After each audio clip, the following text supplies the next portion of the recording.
Today, we're diving into a tale of rock and roll blunders, stage jitters, and the kind of awkwardness that only happens when you're sharing the spotlight with legends. Yes, we're talking about the time Andy Fairweather Lowe, the Welsh guitar virtuoso whose jam with the likes of Eric Clapton, George Harrison, and Roger Waters had a less than stellar moment that left Waters giving him a look that could curdle milk. Picture this: it's the mid-'80s, and Andy Fairweather Lowe has just been recruited to join Roger Waters on his The Pros and Cons of Hitchhiking tour.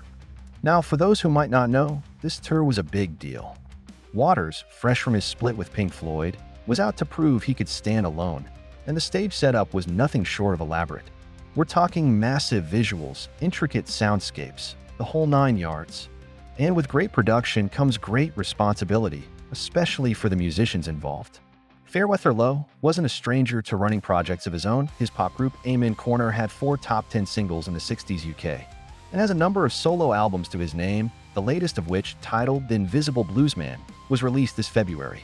Working with such big names undeniably means experiencing many magical moments, but also a few awkward ones. Asked in a new interview with Guitar World whether he's ever had an embarrassing moment on stage, the guitarist offered, "I've had a couple of embarrassing moments, but one was with Roger Waters that happened after I'd only just joined him. It was on the Pros and Cons of Hitchhiking tour during Welcome to the Machine. Because it was a big setup on stage, we had to wear headphones, which involved learning the art of taking the headphones off first before you took your guitar off. I managed that no problem, but I was also playing with a jacket on, which I wasn't used to doing. And the first chord of Welcome to the Machine is this strum on a 12-string. He added, "Well, I strummed, but the sleeve of the jacket and my guitar caused the strum to sound like a blurt." I can still see that look from Roger now. Obviously, I was forgiven because I spent 24 years with him. His time with Eric Clapton came up when Fairweather Lowe was asked about the advice he'd give to his younger self, to which he replied, "It wouldn't be about the guitar, it would be about life. I tell myself to enjoy it more." When I worked with Eric Clapton, not so much with Roger, I thought I was getting fired every tour, because at the end of every tour, you never knew whether you were doing the next tour. Whoever you were, and it didn't matter who you were, you never knew because, in truth, Eric never knew which way it was going to go to. So it would be, enjoy it for goodness sake and let it run its course.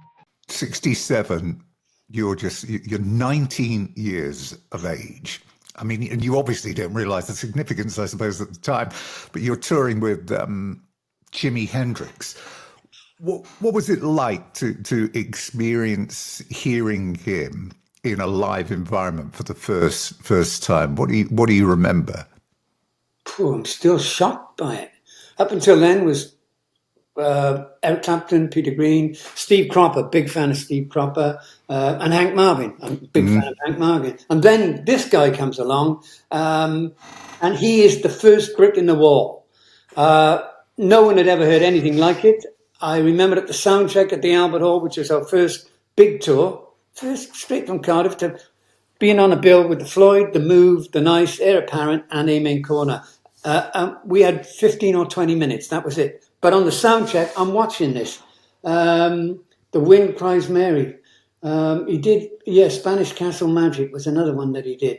He was phenomenal. At the Albert Hall, it was only one show. But every other show we did, 19 or 20 of them, were two shows a night. Unbelievable, that many people on the bill. The Outer Limits would play one number.